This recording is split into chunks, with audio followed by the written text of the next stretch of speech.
একটি চকচকে কালো সরকারি গাড়ি ধীরে ধীরে সচিবালয়ের বিশাল ফটকের সামনে এসে থামল। গাড়ির দরজা খুলতেই এক গম্ভীর অথচ আত্মবিশ্বাসে ভরা নারী বাইরে নামলেন। তার পরনে ছিল নীল পাড়ের সাদা শাড়ি, কাঁধে দেশের সর্বোচ্চ প্রশাসনিক পদমর্যাদার গর্ব আর চোখে বহু সংগ্রামের ইতিহাস। কিন্তু ঠিক সেই মুহূর্তেই তার দৃষ্টি গিয়ে থামল ফটকের পাশে দাঁড়িয়ে থাকা এক সাধারণ কর্মচারীর ওপর।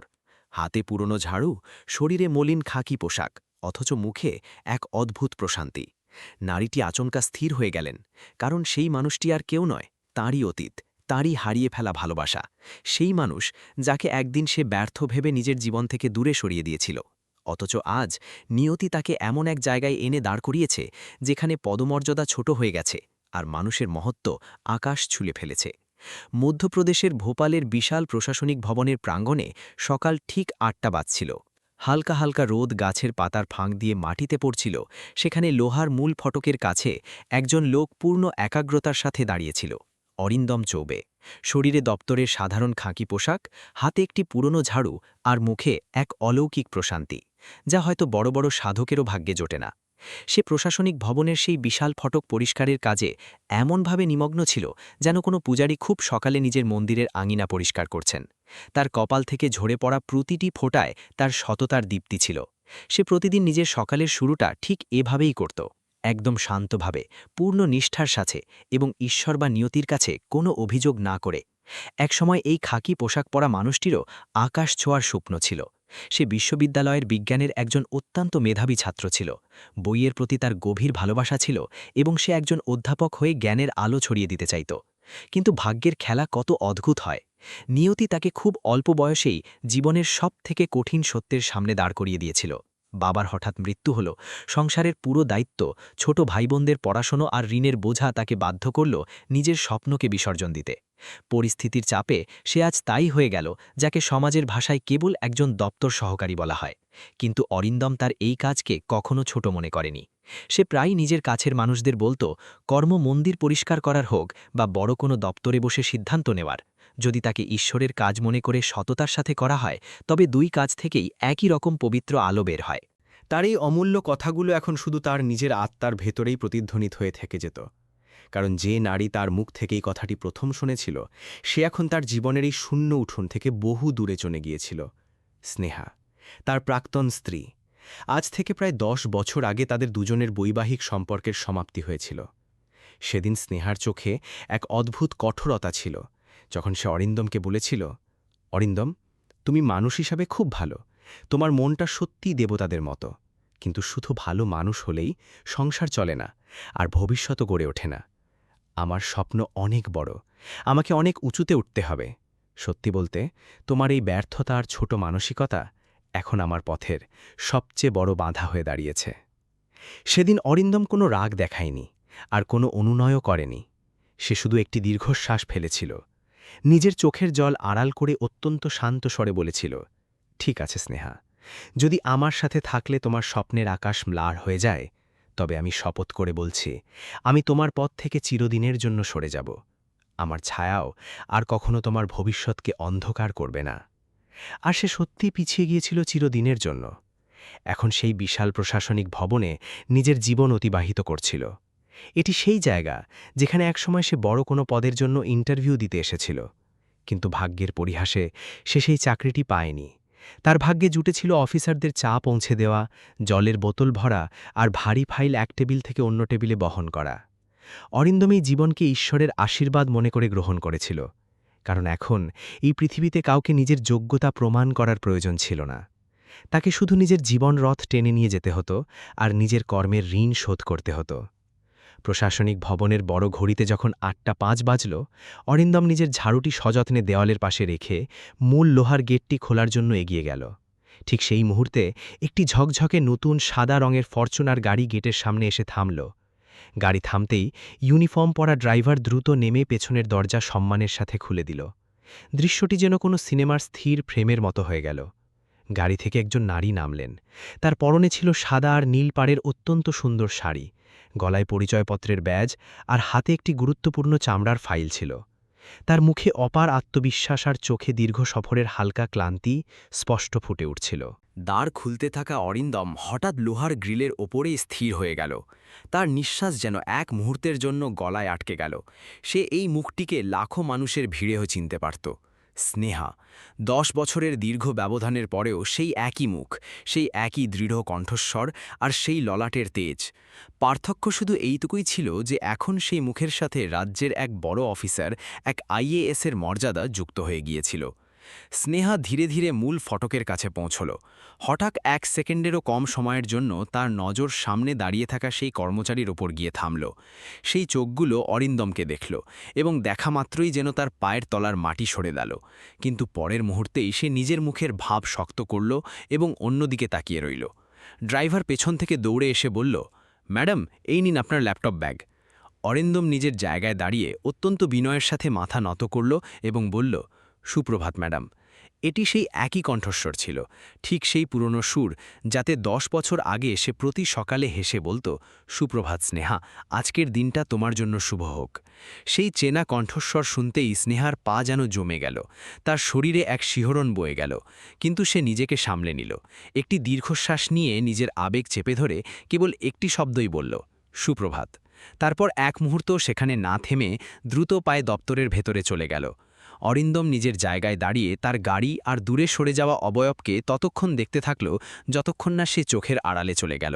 তারপর সে আবার নিজের ঝাড়ু তুলে নিল এবং নিজের কাজে এমনভাবে ডুবে গেল যেন এইমাত্র কিছুই ঘটেনি। কিন্তু সেই শান্ত মানুষটির বুকের ভেতরে 10 বছরের পুরনো ক্ষত আবারও যন্ত্রণার ঢেউ তুলতে শুরু করেছিল।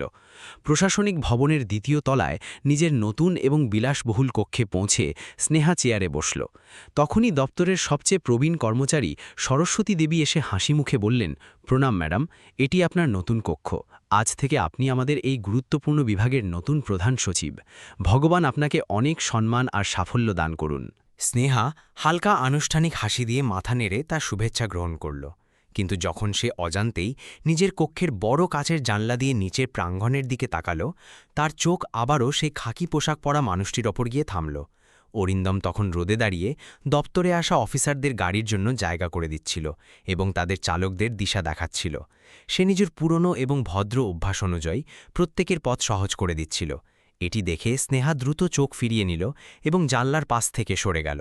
দপ্তরে কিছুটা নীরবতা নেমে আসতেই সরস্বতী দেবী, যিনি কিছু ফাইল গুছিয়ে রাখছিলেন, হঠাৎ বলে উঠলেন, ম্যাডাম, আপনি হয়তো নিচে গেটে আমাদের পুরনো কর্মচারী অরিন্দম ভাইকে দেখেছেন। খুব গুণী আর সৎ মানুষ। সত্যি বলতে এই পুরো দপ্তর তাকে ছাড়া একদম ফাঁকা মনে হয়। কোনো দেবদূতের চেয়ে কম নন তিনি। এটি শুনে স্নেহা কোনো প্রতিক্রিয়া দেখাল না। সে শুধু ঠোঁটে কৃত্রিম হাসি আনার চেষ্টা করল, কিন্তু তার গলায় কান্নার একটা ভারী দলা আটকে গিয়েছিল, যা না বেরোচ্ছিল আর না গিলে ফেলা যাচ্ছিল।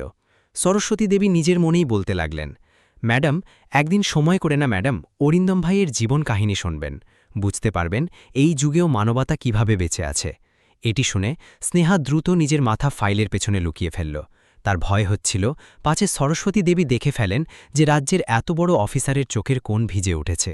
দুপুর পর্যন্ত দপ্তরের পরিবেশ পুরোপুরি স্বাভাবিক ছিল।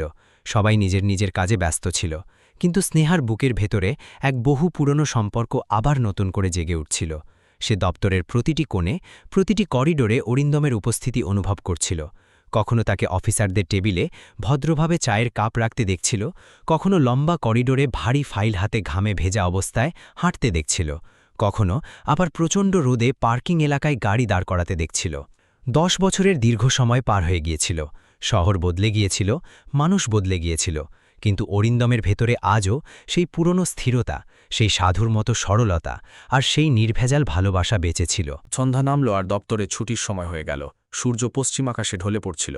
অরিন্দম প্রতিদিনের মতো প্রাঙ্গণের মূল ফটক বন্ধ করার প্রস্তুতি নিচ্ছিল। সেই সময় স্নেহা দপ্তরের সিঁড়ি বেয়ে বাইরে হল। তার দৃষ্টি এক মুহূর্তের জন্য আবারও সেই খাকি পোশাক পরা মানুষটির উপর গিয়ে থামল, কিন্তু সেই নিজের কাঁপতে থাকা ঠোঁট চেপে ধরল আর কিছু বলল না। দ্রুত নিজের গাড়ির পেছনের সিটে বসে চালককে ভারী গলায় বলল, গাড়ি চালাও, বাড়ি যেতে হবে। গাড়ি ধীরে ধীরে গেট পেরিয়ে বাইরে চলে যেতে লাগল এবং অরিন্দম নিজের জায়গায় দাঁড়িয়ে হাতে তালা ধরে সেই চলে যাওয়া গাড়িটির দিকে তাকিয়ে থাকল যতক্ষণ না সেটি রাস্তার মোড়ে গিয়ে অদৃশ্য হয়ে গেল। তার মনে হচ্ছিল যেন নিয়তি আবারও সময়ের চাকা ঘুরিয়ে তাকে সেই জায়গায় এনে দাঁড় করিয়েছে যেখানে 10 বছর আগেই সে স্নেহাকে চোখের জলের সাথে নিজের জীবন থেকে বিদায় নিতে দেখেছিল। পরের সকালে যখন ভোপালের বাতাসে নতুন শীতলতা ছিল তখন স্নেহার মনে এক অদ্ভুত অস্থিরতা চলছিল। সারা রাত সে ঠিকমতো ঘুমাতে পারেনি। সে আজ ইচ্ছে করেই সবার আগে দপ্তরে পৌঁছানোর সিদ্ধান্ত নিয়েছিল। সে চাইছিল কারো সাথে কথা না বলে চুপচাপ নিজের কাজে মন দেবে এবং অতীতের সেই অধ্যায়গুলো চিরদিনের জন্য বন্ধ করে দেবে যা গতকাল হঠাৎ খুলে গিয়েছিল। কিন্তু নিয়তি হয়তো সেদিনের জন্য অন্য কিছুই ঠিক করে রেখেছিল। যখন তার সাদা সরকারি গাড়ি প্রশাসনিক ভবনের সেই বিশাল গেটের সামনে এসে থামল তখন গেটে সেই খাকি পোশাক পরা মানুষটি অরিন্দম সবসময়ের মতো সবার আগে পৌঁছে গিয়েছিল। সে প্রাঙ্গণে আসা প্রতিটি কর্মচারীকে হাত জোর করে নির্মল হাসিতে সুপ্রভাত জানাচ্ছিল। দপ্তরের সবাই তাকে অত্যন্ত সম্মানের সাথে অরিন্দম ভাই বলে ডাকছিল। গাড়ি থামল এবং স্নেহা বাইরে নামল। অজান্তেই তার চোখ ভিড় পেরিয়ে সরাসরি অরিন্দমের ওপর গিয়ে থামল। অরিন্দমও তাকে দেখল। নিজের জায়গায় স্থির হয়ে 2 হাত জোর করে সামান্য মাথা নত করল এবং অত্যন্ত শান্ত স্বরে বলল, সুপ্রভাত ম্যাডাম। সে কিছুক্ষণ তাকে শুধু দেখেই গেল। সেই কণ্ঠস্বর, সেই ভঙ্গি, সেই নত মাথা সবকিছু এতটাই পরিচিত ছিল যে স্নেহার মনে হল যেন কেউ তার পায়ের নিচ থেকে শক্তি কেড়ে নিয়েছে। সে দ্রুত নিজের দৃষ্টি সরিয়ে দ্রুত পায়ে দপ্তরের ভেতরে চলে গেল, যেন সেই কণ্ঠস্বর থেকে পালিয়ে কোথাও লুকিয়ে পড়তে চায় যা হৃদয়ের বহু পুরনো বন্ধ দরজাগুলো আবার কড়া নাড়ছিল। নিজের শীতাতপ নিয়ন্ত্রিত কক্ষে চেয়ারে বসে স্নেহা নিজের সামনে রাখা গুরুত্বপূর্ণ ফাইলের স্তূপ খুলল। কিন্তু আজ তার মন সেই কালি আর কাগজের ওপর একদমই ছিল না। প্রতিটি পাতার মাঝখান থেকে, প্রতিটি সরকারি সিলমোহরের আড়াল থেকে কোনো না কোনো পুরনো স্মৃতি হঠাৎ মাথা তুলে দাঁড়িয়ে যাচ্ছিল। তার মনে পড়ে যাচ্ছিল কলেজ জীবনের সেই দিনগুলো, সেই পুরনো কোচিং সেন্টার যার বাইরে একদিন প্রবল বর্ষণে অরিন্দম দাঁড়িয়েছিল। সেদিন তাদের কারো কাছেই ছাতা ছিল না। বৃষ্টির বিশাল ফোঁটাগুলো ঝরে পড়ছিল আর অরিন্দম নিজের ব্যাগটা মাথা থেকে সরিয়ে স্নেহার মাথার ওপর ধরে রেখেছিল যাতে সে না ভিজে যায়। সে নিজে পুরো ভিজে গিয়েছিল, কিন্তু তার চোখে স্নেহার জন্য যে দুশ্চিন্তা ছিল তা আজও স্নেহার স্পষ্ট মনে ছিল। সেই কণ্ঠস্বর যা বৃষ্টির শব্দের মাঝেও তার কানে মধুর মতো শোনাত, স্নেহা, তুমি একদম ভিজো না। যদি তোমার ঠান্ডা লাগে আর তুমি অসুস্থ হয়ে পড়ো তাহলে তো আমার প্রাণটাই বেরিয়ে যাবে। স্নেহা এক ঝটকায় সে সরকারি ফাইল বন্ধ করে দিল এবং নিজের চোখ শক্ত করে বন্ধ করল। সে নিজের টেবিলের ওপর কোনোই দিয়ে মুখ দুহাতে ঢেকে বসে থাকল, যেন নিজের ফিলে আসা অতীতকে আবার কোনো গভীর সিন্ধুকে বন্দি করার চেষ্টা করছে। কিছুক্ষণ পর দরজায় হালকা কড়া নাড়ার শব্দ এলো এবং দপ্তরের প্রবীণ কর্মচারী সরস্বতী দেবী হাসি মুখে ঘরে ঢুকলেন। তিনি অত্যন্ত বিনয়ের সাথে বললেন, ম্যাডাম, আজ দুপুরের বড় মিটিংয়ে আপনাকে প্রধান সচিব হিসেবে নিজের প্রথম বক্তব্য দিতে হবে। সব প্রস্তুতি সম্পূর্ণ হয়ে গেছে। স্নেহা একটি দীর্ঘশ্বাস ফেলল। নিজের মুখে আবার সেই পেশাদার কঠোরতা এনে মাথা নেড়ে বলল, ঠিক আছে সরস্বতীজি, আমি প্রস্তুত। তারপর সরস্বতী দেবী ফিরতে ফিরতে হঠাৎ থেমে গেলেন এবং বললেন, আর হ্যাঁ ম্যাডাম, মিটিং রুমে প্রজেক্টর আর সাউন্ড সিস্টেম সব আমাদের অরিন্দম ভাই সামলাচ্ছে। আপনার কোনো কিছুর প্রয়োজন হলে তাকে বলবেন, সে দৌড়ে সব ব্যবস্থা করে দেবে। এই নাম শোনামাত্রই স্নেহার মুখ এক মুহূর্তের জন্য আবারও শক্ত হয়ে গেল। সে নিজের টেবিলে রাখা কলমটি শক্ত করে ধরল এবং ঠান্ডা গলায় বলল, ঠিক আছে, আমি দেখে নেব। কিছুক্ষণ পরেই স্নেহার কক্ষের দরজায় ধীর গতিতে কড়া নাড়ার শব্দ হল। সে মাথা তুলে দেখল সামনে অরিন্দম দাঁড়িয়ে আছে। তার চোখে কোনো দ্বিধা ছিল না, ছিল কেবল কর্তব্যবোধ। ম্যাডাম, আপনার ল্যাপটপের সাথে প্রজেক্টরের সংযোগ পরীক্ষা করতে হবে। আমি কি ভেতরে আসতে পারি? স্নেহার কণ্ঠ থেকে কোনো শব্দ বেরোল না। সে শুধু যন্ত্রের মতো মাথা নেড়ে সম্মতি দিল। অরিন্দম চুপচাপ ভেতরে এলো। সে অত্যন্ত সুশৃঙ্খলভাবে টেবিলের পাশে নিচু হয়ে তারগুলো জোড়া লাগাতে লাগল। তার হাতগুলো অত্যন্ত সাবধানে আর নিপুণভাবে নিজের কাজ করছিল। স্নেহা নিজের চেয়ারে বসে ওপর থেকে তার সেই শ্যামল আর শক্ত হাত দুটির দিকে তাকিয়ে থাকল। হঠাৎ তার স্মৃতির পাতায় আরেকটি দৃশ্য ভেসে উঠল। এই হাত দুটিই তো একদিন স্কুটার থেকে পিছলে পড়ার সময় তাকে ধরে নিয়েছিল। সেদিন যদি এই হাত না থাকত তবে হয়তো সে গুরুতর আঘাত পেত। সেই মজবুত ধরে রাখা হাত আর অরিন্দমের মুখে ছড়িয়ে থাকা আতঙ্ক আজও তার শরীরে কাঁপন ধরিয়ে দেয়। অরিন্দম নিজের কাজ শেষ করল। সে উঠে দাঁড়াল, জামার ধুলো ঝাড়ল এবং সোজা হয়ে বলল, এখন সব ঠিক আছে ম্যাডাম, আপনি মিটিংয়ে ব্যবহার করতে পারবেন। স্নেহা তার চোখের দিকে না দেখে অত্যন্ত আনুষ্ঠানিক এবং রুক্ষ স্বরে বলল, ধন্যবাদ, এখন আপনি যেতে পারেন। অরিন্দম আবারও একবার মাথা নত করল এবং চুপচাপ ঘর থেকে বেরিয়ে গেল। কিন্তু তার চলে যাওয়ার পরও সেই বিশাল ঠান্ডা ঘরে এক অদ্ভুত সুবাস যেন থেকে গেল, এক এমন সুবাস যা পুরনো দিনের স্মৃতিগুলোকে আবার বাতাসে ছড়িয়ে দিয়েছিল। দুপুর হল আর মিটিং শুরু হল। স্নেহা পূর্ণ আত্মবিশ্বাস নিয়ে মঞ্চে উঠল। সামনের সারিতে পুরো স্টাফ আর বড় বড় অফিসাররা বসেছিলেন। সে মাইক হাতে নিয়ে দৃঢ় কণ্ঠে বলল, এই মর্যাদাপূর্ণ বিভাগের অংশ হতে পারা আমার জন্য অত্যন্ত গর্বের বিষয়। আমার শুধু একটাই ইচ্ছে যে এই দপ্তর যেন কেবল ফাইলের স্তূপ হয়ে না থাকে, বরং জনগণের প্রকৃত সেবার এক পবিত্র কেন্দ্র হয়ে ওঠে। তারই কথায় পুরো সভাঘর করতালিতে মুখরিত হয়ে উঠল। সবার পিছনে দরজার কাছে দাঁড়িয়ে থাকা অরিন্দমও মৃদু হাসি নিয়ে ধীরে ধীরে হাততালি দিচ্ছিল। স্নেহার চোখ হঠাৎ তার ওপর গিয়ে পড়ল, কিন্তু যেন জ্বলন্ত অঙ্গার দেখে ফেলেছে। তৎক্ষণাৎ নিজের মুখ অন্যদিকে ঘুরিয়ে নিল। মিটিং শেষ হওয়ার পর বিভাগের মন্ত্রীর ব্যক্তিগত সচিব শ্রী অমিতাভ সেন স্নেহাকে নিজের কক্ষে ডাকলেন। তিনি চায়ে চুমুক দিতে দিতে বললেন, স্নেহাজি, আপনার বক্তব্য সত্যিই অসাধারণ ছিল। আপনার আসার ফলে এই বিভাগের মর্যাদা আরও বেড়ে যাবে। কথাবার্তার মাঝেই হঠাৎ তিনি বললেন, আর হ্যাঁ, আপনি অরিন্দমকে নিশ্চয়ই দেখেছেন। সে আমাদের খুব পুরনো আর সত্যিকারের সেবক। স্বভাবে একটু সহজ সরল আর কম কথা বলা মানুষ, কিন্তু এই পুরো ভবনে তার চেয়ে বেশি নির্ভরযোগ্য মানুষ আর কেউ নেই। স্নেহার চায়ের কাপ টেবিলে রাখতে রাখতে ধীরে মাথা নেড়ে বলল, হ্যাঁ, আমি দেখেছি ওকে। শ্রী সেন হাসলেন এবং জানালার বাইরে তাকিয়ে বললেন, ওই মানুষটা এই দপ্তরের জন্য যা করেছে তা আর কেউ করতে পারে না। বহুবার এমন হয়েছে যে সে 1 টাকাও অতিরিক্ত না নিয়ে মাসের পর মাস গভীর রাত পর্যন্ত কাজ করেছে। স্নেহার হৃদয়ে যেন কেউ হালকা আঘাত করল। সে বিস্ময়ে জিজ্ঞেস করল, অতিরিক্ত বেতন ছাড়াই? হ্যাঁ ম্যাডাম, শ্রী সেন বললেন। গত বছর যখন বিভাগের বাজেট কমে গিয়েছিল আর ছাঁটাইয়ের পরিস্থিতি তৈরি হয়েছিল, তখন সে একমাত্র মানুষ ছিল যে প্রতিদিন সবার আগে এসে কাজে দাঁড়াত। একদিন আমি তাকে জিজ্ঞেস করেছিলাম কেন সে এভাবে করছে। তখন সে হাত জোড়ো করে বলেছিল, স্যার, এই দপ্তর আমার কাছে মন্দিরের মতো। আমি এটাকে কোনোদিন বন্ধ হতে দেব না, চাইলে না খেয়েও কাজ করব। তিনি দীর্ঘশ্বাস ফেলে বললেন, এমন নিঃস্বার্থ মানুষ আজকাল সত্যিই রিরন। স্নেহা কিছুক্ষণ একদম নীরব হয়ে বসে থাকল। তার মনে হচ্ছিল যেন কেউ অজান্তেই তার অহংকারের সামনে বিশাল এক আয়না দাঁড় করিয়ে দিয়েছে। যে মানুষকে সে একদিন উচ্চাকাঙ্ক্ষার অর্থের মাপকাঠিতে মেপে ব্যর্থ বলে দূরে সরিয়ে দিয়েছিল, আজ সেই মানুষটাই নিঃস্বার্থ সেবার সবচেয়ে বড় উদাহরণ হয়ে দাঁড়িয়ে আছে। দুপুরের বিরতির সময় স্নেহা নিজের কক্ষ থেকে বেরিয়ে দপ্তরের ক্যান্টিনের দিকে গেল। সেই সময় অরিন্দম একটি অড় কেতলি হাতে নিয়ে কর্মচারীদের মাটির ভাঁড়ে চা পরিবেশন করছিল। স্নেহা কিছুটা দূর দিয়ে যাচ্ছিল, এমন সময় তার পা হঠাৎ থেমে গেল। ক্যান্টিনের এক পুরনো ক্লার্ক হেসে অরিন্দমকে বললেন, আরে অরিন্দম ভাই, সবাইকে তো খাওয়াচ্ছ, কখনো নিজেও বসে 1 কাপ চা খেয়ে নাও। অরিন্দম নিজের কপালের ঘাম মুছে অত্যন্ত শান্ত আর গভীর হাসিতে বলল, আরে বাবুমশাই, যে মানুষ অন্যদের তৃপ্তি দিতে পারে, আসলে জীবনের আসল স্বাদ তো সেই পায়। নিজের জন্য বাঁচার আনন্দের চেয়ে অন্যের মুখে হাসি ফোটানোর আনন্দ অনেক বড়। অরিন্দমের এই সাধারণ কথাগুলো স্নেহার কানে যেন কোনো দার্শনিকের বাণীর মতো বাজল। সে সেই কথা শুনল এবং ধীরে ধীরে ক্যান্টিনে না ঢুকেই নিজের কক্ষের দিকে ফিরে গেল। তার বুকের ভেতরে বহুদিন ধরে বন্ধ হয়ে থাকা এক দরজা পুরোপুরি খুলে গিয়েছিল, এমন এক জায়গার দরজা যেখানে সে আর কখনো ফিরে যেতে চায়নি। সন্ধ্যা নেমে এলো, কর্মচারীরা একে একে বাড়ি ফিরছিলেন। স্নেহার গাড়ি প্রাঙ্গণে দাঁড়িয়েছিল। সে গাড়িতে উঠতে যাবে, এমন সময় মূল গেটের দিকে তাকাল। অরিন্দম তখনও সেখানে ছিল। সে দপ্তরের প্রধান ফটকে লাগানো একটি পুরনো পিতলের নেমপ্লেট খুব যত্ন করে কাপড় দিয়ে পরিষ্কার করছিল। সেই নেমপ্লেটে লেখা ছিল, সেবাই সর্বোচ্চ ধর্ম। অরিন্দমের কপালে সারাদিনের ক্লান্তির ঘাম ছিল, কিন্তু তার মুখে এমন এক আধ্যাত্মিক প্রশান্তি ছিল যা কোটি টাকার বিনিময়েও পাওয়া যায় না। স্নেহা গাড়ির পেছনের সিটে গিয়ে বসল, কিন্তু তার চোখ বারবার গাড়ির আয়নায় অরিন্দমের দিকেই ফিরে যাচ্ছিল। তার ভেতর থেকে এক তীক্ষ্ণ কণ্ঠস্বর উঠে এলো, আমি যা করেছি তা কি সত্যিই ঠিক ছিল? আমি কি নিজের অহংকারে একজন অসাধারণ মানুষকে হারিয়ে ফেলিনি? ড্রাইভার আয়নায় তাকিয়ে জিজ্ঞেস করল, ম্যাডাম, বাড়ি যাব? সে কয়েক মুহূর্ত চুপ করে রইল, তারপর খুব ধীরে বলল, হ্যাঁ চলো।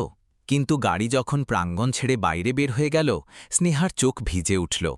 সে নিজের কান্না আর আটকে রাখতে পারছিল না। 10 বছর আগে যাকে সে জীবনের ব্যর্থ মানুষ ভেবে ছেড়ে দিয়েছিল, সেই মানুষটি আজও নিজের সরলতা আর আদর্শ নিয়ে বেঁচে আছে এবং আশ্চর্যভাবে খুব শান্তিতে আছে।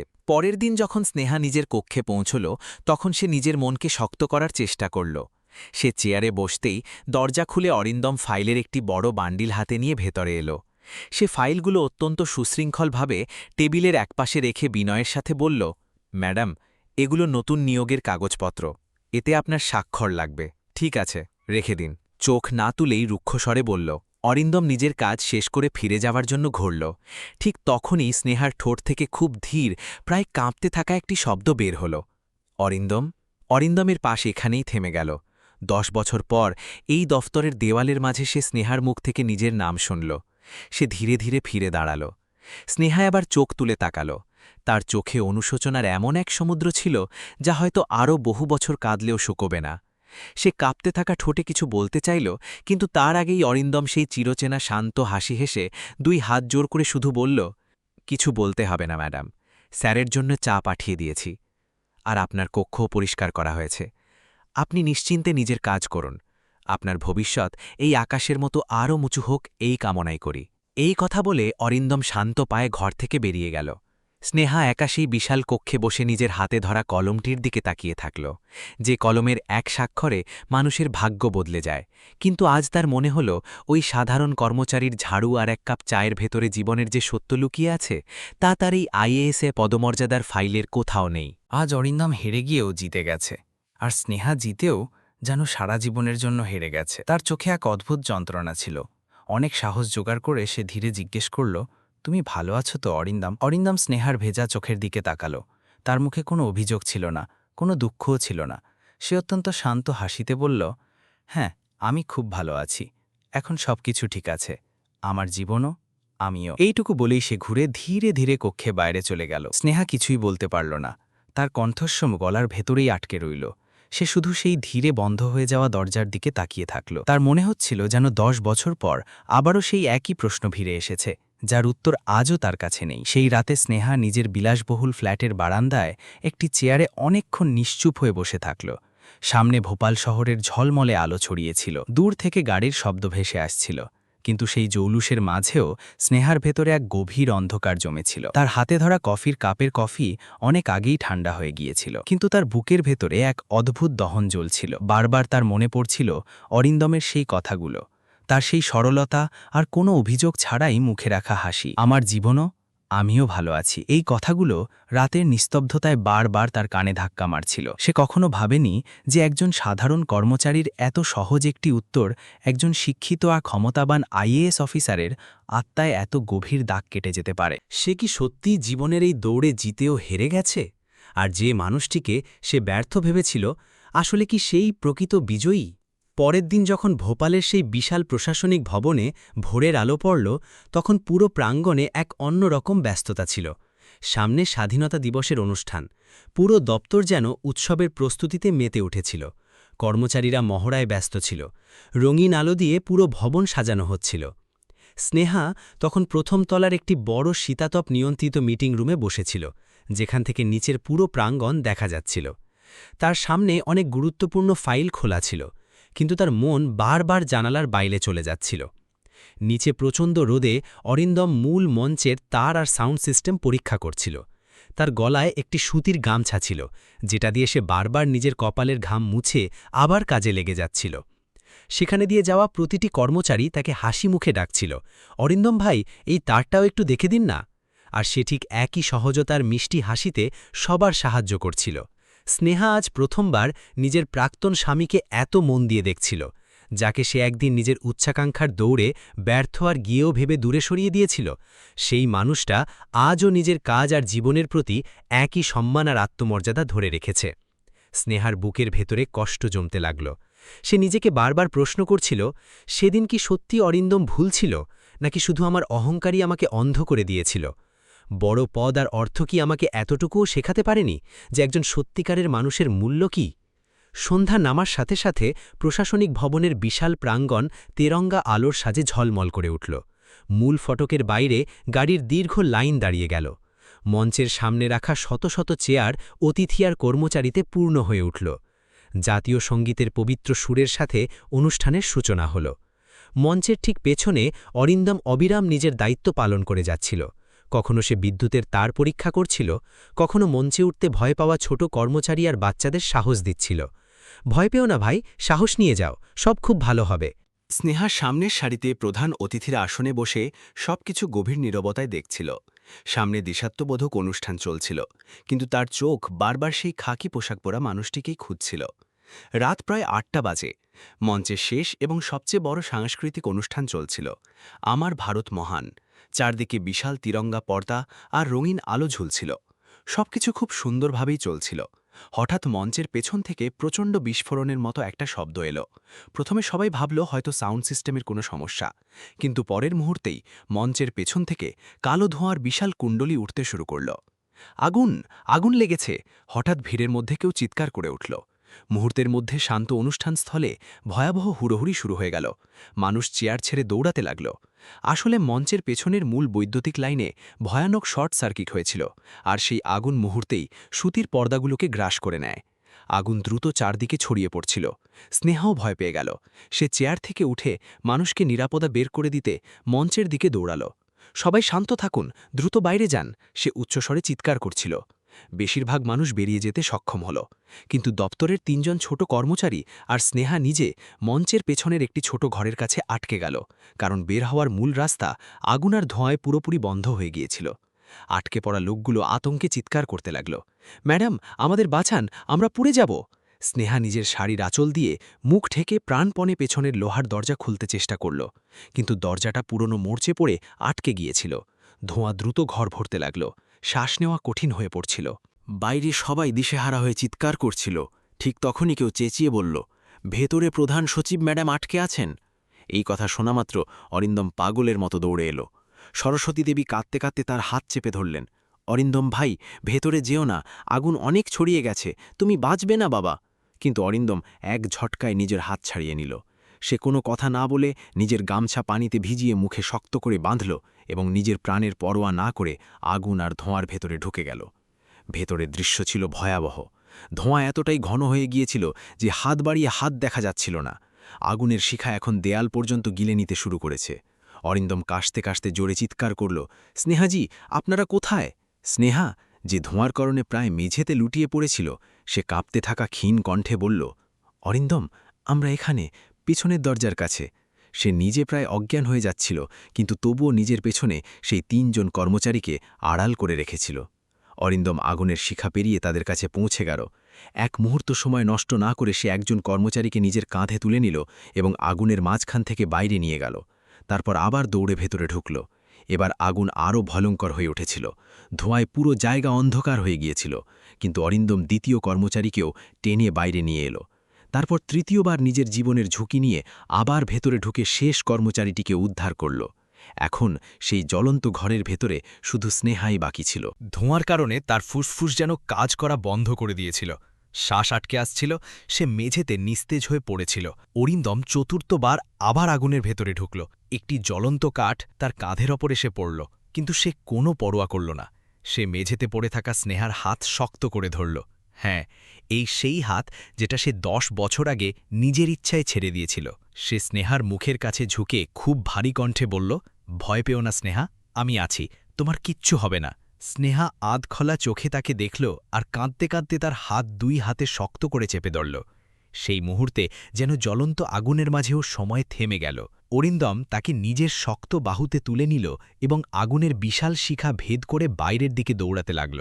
ধোঁয়া আর আগুনে তার পুরো মুখ কালো হয়ে গিয়েছিল, জামা কাপড় পুড়ে যাচ্ছিল, কিন্তু তার চোখে ছিল শুধু একটাই জেদ, যতক্ষণ তার শ্বাস চলছে স্নেহার গায়ে আঁচ লাগতে দেবে না। একটি প্রচণ্ড শব্দে অরিন্দম আধপোড়া দরজা ভেঙে বাইরে বেরিয়ে এলো। সে প্রাঙ্গণের মাটিতে হাঁটু গেড়ে পড়ে গেল। স্নেহা তার বাহুতে সম্পূর্ণ নিরাপদ ছিল। চারপাশে তখন ফায়ার সার্ভিস আর পুলিশের লোকজন ছুটোছুটি করছে। সবাই বেঁচে গেছে, কিন্তু অরিন্দমের 2 হাত, কাঁধ আর মুখের একাংশ মারাত্মকভাবে পুড়ে গিয়েছিল। সে হাঁটু গেড়ে বসে হাঁপাচ্ছিল, তবুও স্নেহার দিকে তাকিয়ে পরম তৃপ্তির হাসি দিয়ে বলল, সব ঠিক আছে, সবাই নিরাপদে আছে। স্নেহার জ্ঞান ফিরতেই সে প্রথমে দেখল অরিন্দম মাটিতে রক্তাক্ত আর পোড়া অবস্থায় পড়ে আছে। তার শ্বাস ভারী হয়ে আসছিল। সবার আগে যে কণ্ঠস্বর শুনল তা অরিন্দমেরই, স্নেহাজি, আপনি ঠিক আছেন তো? এই একটি মুহূর্তেই স্নেহার অহংকার, পদমর্যাদা আর সমস্ত উচ্চাকাঙ্ক্ষা ভেঙে চূর্ণ হয়ে গেল। সে হাউমাউ করে কেঁদে উঠল। অরিন্দমের পোড়া মুখের কাছে ঝুঁকে কাঁদতে কাঁদতে বলল, অরিন্দম, আমি তোকে নিজের অহংকারে হারিয়ে ফেলেছিলাম, আর তুই আজ নিজের জীবন বাজি রেখে আমাকে বাঁচিয়ে দিলি। কেন করলি এমন? অরিন্দম অসহ্য যন্ত্রণার মাঝেও মৃদু হাসল। খুব ধীরে বলল, কিছু সম্পর্ক কখনো ভাঙে না স্নেহা, সেগুলো শুধু সময়ের পরীক্ষার মধ্য দিয়ে যায়। এইটুকু বলেই তার চোখ উল্টে গেল এবং সে অজ্ঞান হয়ে মাটিতে লুটিয়ে পড়ল। স্নেহা পাগলের মতো তার মাথা কোলে তুলে নিল। না অরিন্দম, চোখ খোলো, তুই অনেক সহ্য করেছিস, অনেক অপমান শুনেছিস, এবার শুধু আমার কথা শোনার পালা। তার গরম চোখের জল অরিন্দমের পোড়া হাতের উপর টুপকুপ করে পড়ছিল। সেখানে দাঁড়িয়ে থাকা পুরো দপ্তর, বড় বড় অফিসাররা সবাই আজ সেই খাকি পোশাক পরা মানুষটিকে সত্যিকারের নায়ক বলে মানছিল। কিন্তু স্নেহার মনে শুধু একটাই কথা ঘুরছিল, যে মানুষটিকে সে একদিন পথের বোঝা ভেবে ছেড়ে দিয়েছিল, আজ সেই মানুষটাই তাকে মৃত্যুর আগুন থেকে ফিরিয়ে এনেছে। অরিন্দমকে সঙ্গে সঙ্গে সাইরেন বাজানো অ্যাম্বুলেন্সে হাসপাতালে নিয়ে যাওয়া হলো। রাত প্রায় 2টো বাজে।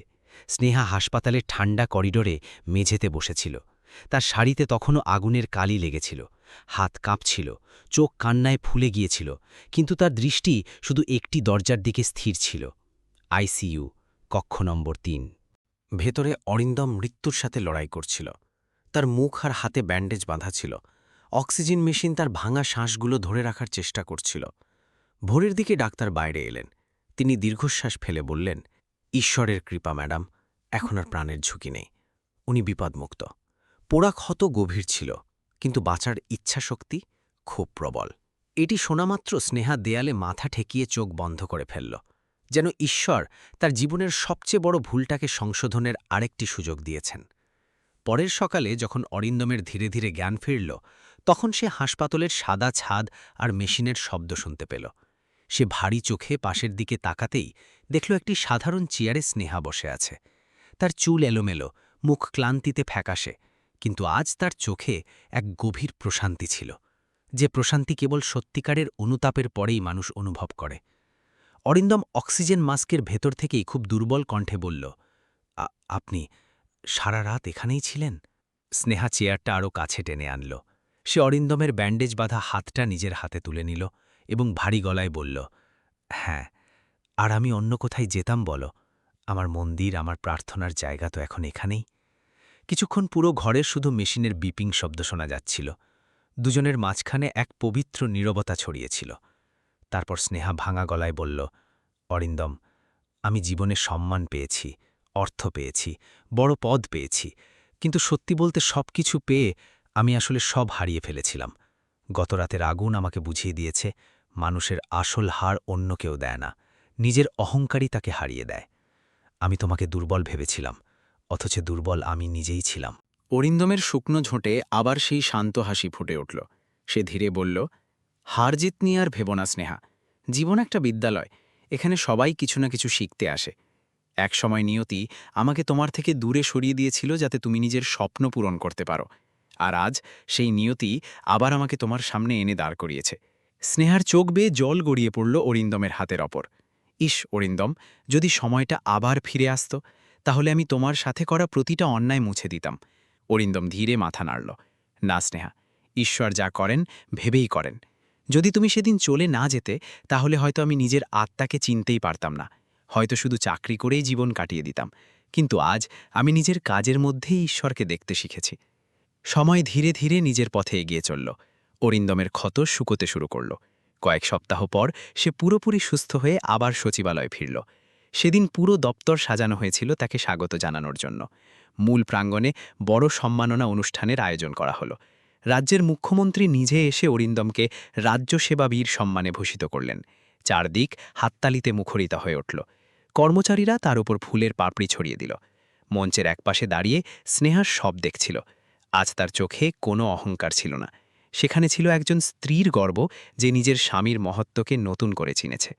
অনুষ্ঠান শেষ হওয়ার পর সন্ধ্যা নেমে এলো। সবাই ধীরে ধীরে চলে গেল। বিশাল প্রাঙ্গণে তখন শুধু স্নেহা আর অরিন্দম মুখোমুখি দাঁড়িয়ে। অরিন্দম মৃদু হাসি দিয়ে বলল, এখন তো সব ঠিক হয়ে গেছে, তাই না ম্যাডাম? স্নেহা চোখের জল মুছে হেসে বলল, হ্যাঁ অরিন্দম, সব ঠিক হয়েছে, শুধু একটা কাজ এখনো বাকি।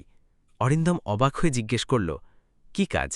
স্নেহা ধীরে বলল, তোমাকে ধন্যবাদ বলা, সেই জিনিসটার জন্য যেটা তুমি আমাকে শিখিয়েছ, মানবতা আর ক্ষমা। অরিন্দম হেসে ফেলল, ক্ষমা তো আমাকেই চাইতে হবে স্নেহা। তোমাকে ছাড়া আমি বেঁচে ছিলাম ঠিকই, কিন্তু ভেতরে ভেতরে অসম্পূর্ণ ছিলাম। আমার নিঃশ্বাস চলত, অথচ আত্মাটা যেন তোমার কাছেই পড়েছিল। স্নেহা আর কোনো দ্বিধা করল না, সে নিজের হাত বাড়িয়ে দিল। হয়তো এবার সময় এসেছে অতীতের সব পোড়া পাতা সরিয়ে নতুন গল্প শুরু করার। অরিন্দম খুব কোমলভাবে তার হাত ধরল, গভীর দৃষ্টিতে তাকিয়ে ধীরে বলল, তবে মনে রেখো, এবার যদি ঝড়ও আসে আমি আর এই হাত ছাড়ব না। স্নেহার চোখ থেকে আনন্দের জল গড়িয়ে পড়ল। সে মাথাটা অরিন্দমের কাঁধে রেখে বলল, আমিও না অরিন্দম, আমিও আর কখনো ছাড়ব না। কয়েক মাস পরে সেই একই সচিবালয়ের প্রাঙ্গণে আবার একটি বড় অনুষ্ঠান আয়োজন করা হলো। তবে এবার সেখানে কোনো সরকারি সম্মাননা বা পদক ছিল না। মঞ্চের মাঝখানে সাজানো হয়েছিল ফুলে ঢাকা এক সুন্দর মণ্ডপ। পবিত্র অগ্নিশিখা জ্বলছিল। পাশে বসা পুরোহিত বৈদিক মন্ত্র পাঠ করছিলেন। সেই মণ্ডপে মুখোমুখি বসেছিল অরিন্দম আর স্নেহা। যে মানুষটাকে প্রতিদিন খাঁকি পোশাকে দেখা যেত, আজ সে পরেছিল সাদা রেশমি পাঞ্জাবি, আর স্নেহা কোনো আইএএস অফিসারের সাজে নয়, বরং সাধারণ লাল বেনারসি শাড়িতে বসেছিল। তাকে মনে হচ্ছিল নতুন শুরুর এক পবিত্র প্রতীক। চারপাশে দাঁড়িয়ে সচিবালয়ের সব কর্মচারী আনন্দে হাততালি দিচ্ছিল। প্রবীণ কর্মচারী সরস্বতী দেবী চোখ মুছতে মুছতে বললেন, আমাদের অরিন্দম ভাইয়ের আবার ঘর বাঁধা হলো। যখন পুরোহিতের নির্দেশে তারা অগ্নিকে সাক্ষী লেখে 7 পাক সম্পূর্ণ করল, তখন স্নেহা অরিন্দমের চোখের দিকে তাকিয়ে বলল, অরিন্দম, এবার আমাদের মাঝে না কোনো অহংকার থাকবে, না কোনো দূরত্ব। আমার জীবনের প্রতিটা সকাল এবার শুধু তোমাকে নিয়েই শুরু হবে। অরিন্দম স্নেহার সিথিতে সিঁদুর পরিয়ে মৃদু হেসে বলল, আর আমার প্রতিটা সন্ধে শেষ হবে তোমার এই আলোয়। ঘটনার প্রায় 1 বছর পর সেই সচিবালয়ের প্রধান ফটকে একটি নতুন নেমপ্লেট লাগানো হলো। সোনালী অক্ষরে সেখানে লেখা ছিল, সেবার চেয়ে বড় ধর্ম নেই, আর ভালোবাসার চেয়ে বড় কর্তব্য নেই। আর তার নিচে লেখা ছিল, স্নেহা ও অরিন্দম শিক্ষা নিকেতন। হ্যাঁ, তারা নিজেদের আয়ের বড় একটা অংশ দিয়ে অসহায় শিশুদের জন্য একটি বিদ্যালয় গড়ে তুলেছিল। সেখানে বিনামূল্যে পড়াশোনা আর খাবারের ব্যবস্থা ছিল। এখন প্রতিদিন সকালে অরিন্দম স্কুলের ফটকে দাঁড়িয়ে ছোট ছোট বাচ্চাদের মাথায় হাত বুলিয়ে শুভেচ্ছা জানাত, আর স্নেহা নিজের দাপ্তরিক কাজ শেষ করে সন্ধ্যায় সেই শিশুদের পড়াতে যেত। বিদ্যালয়ের প্রধান দেওয়ালে একটি বিশেষ ছবি টাঙানো ছিল, একটি আগুনে পুড়ে যাওয়া মঞ্চের ছবি, আর তার নিচে মোটা অক্ষরে লেখা ছিল, কখনো কখনো ছাইয়ের ভেতর থেকেই জীবনের সবচেয়ে উজ্জ্বল আলো জন্ম নেয়। এখন তাদের দুজনের খুব বেশি কথা বলার প্রয়োজন হতো না, কারণ তাদের নীরবতাই হয়ে উঠেছিল সবচেয়ে গভীর ভাষা। সেই নীরবতা যেন বলে দিত, সত্যিকারের ভালোবাসা কখনো হারিয়ে যায় না। সময়, দূরত্ব, ভুল আর অপমানের আগুন পেরিয়েও একদিন তা ঠিক ফিরে আসে। বন্ধুরা, যদি ভালোবাসা সত্যি হয়, তাহলে সময়ের যত ছাই তার ওপর জমুক না কেন, তার আসল শিখা কখনো নিভে যায় না। কখনো কখনো নিয়তি মানুষকে দেরিতে বুঝতে শেখায় ঠিকই, কিন্তু যে সম্পর্ক চোখের জল আর আগুনের পরীক্ষা পেরিয়ে ফিরে আসে, সেটাই হয় জীবনের সবচেয়ে সত্য উপহার। যদি জীবন আপনাকে কখনো নিজের ভুল শুধরে নেওয়ার দ্বিতীয় সুযোগ দেয়, তাহলে আপনিও কি আপনার অরিন্দম কিংবা আপনার স্নেহাকে আবার সম্মানের সাথে আপন করে নেবেন?